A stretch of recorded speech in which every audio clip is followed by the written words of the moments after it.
আসসালামু আলাইকুম, সবাইকে নতুন একটা ভিডিওতে ওয়েলকাম। তো আজকে আপনার সাথে গরুর মাংসের বিরিয়ানি শেয়ার করব। তো এখানে প্রথমে আমরা 1.5 কেজি পরিমাণ গরুর মাংস নিয়ে নিয়েছি। তারপর এখানে আদা বাটা, রসুন বাটা, জিরা বাটা, তারপর হচ্ছে কাঠবাদাম, কাজু বাদাম বাটা, আর কিছু অল্প পরিমাণ হচ্ছে মরিচের গুঁড়া আর টক দই, আর কিছুটা পরিমাণ পেঁয়াজ কুচি আর পেঁয়াজ বেরেস্তা দিয়ে ভালো করে হাত দিয়ে মাখিয়ে নেব। আর এখানে আমরা রেডিমেড বিরিয়ানি মশলাটা ইউজ করেছি, অনেকে আবার ঘরে বানানো বিরিয়ানি মশলা ইউজ করে। তো রাঁধুনির যে বিরিয়ানি মশলাটা আছে সেই মশলাটা এখানে আমরা ইউজ করেছি। এখানে অর্ধেকটা পরিমাণ দিয়েছি আর অর্ধেকটা পরিমাণ রেখে দিয়েছি পরবর্তী ইউজ করার জন্য। তো হাত দিয়ে ভালো করে মাংসগুলোকে মেখে নিতে হবে। মাংসগুলোকে ভালো করে মাখিয়ে এটাকে রেস্টে রেখে দিব। তারপর কিছুক্ষণ রেস্টে রেখে দেওয়ার পর চলে যাব রান্নায়। এখানে হচ্ছে কড়াইতে কিছুটা পরিমাণ তেল দিয়ে এবার মাংসটাকে আস্তে আস্তে রান্না করব। একটু সময় নিয়ে আস্তে আস্তে রান্না করলে দেখা যায় মাংসটা সুন্দর করে সিদ্ধ হয়ে খেতেও ভালো লাগে। তারপরে এই যে এখন সুন্দর করে মাংসটাকে কষিয়ে নিব। তো এখানে আমরা এক্সট্রা করে কোনো পানি দেইনি, দিয়েছিলাম অল্প একটু পানি, ভিডিওটুক হচ্ছে নেওয়া হয়নি। তো এখানে যে অল্প একটু পানি দিয়ে জাস্ট মাংসটাকে সুন্দর করে রান্না করে নিব।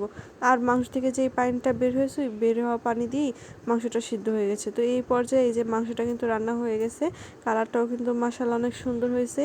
এইভাবে হচ্ছে রান্নাগুলো কিন্তু খেতে ভালো লাগে আমার কাছে। তো এই যে মাংসের কালারটা কিন্তু অনেক সুন্দর হয়েছে। তারপর আমরা চলে যাব হচ্ছে পোলাওটা রান্না করার জন্য। তো এখানে বড় একটা পাতিলে হচ্ছে কিছুটা পরিমাণ তেল আর গরম মশলা দিয়ে দিয়েছি। তারপর এখানে আগে থেকে ধুয়ে রাখা চাল দিয়ে দিয়েছি। তারপর যে মশলাটা বাকি মশলাটা ছিল এই বাকি মশলাটা এখানে দিয়ে দিচ্ছি। এবার সুন্দর করে ভেজে নেব।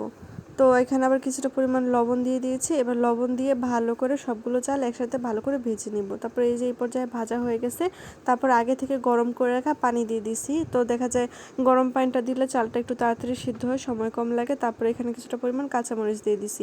এবার আস্তে আস্তে ভাতটাকে রান্না করব। তো এই যে এই পর্যায়ে ভাতটা কিন্তু প্রায় 90% হয়ে গেছে। তারপর এখানে হচ্ছে আগে থেকে রান্না করা মাংসটা দিয়ে দিব।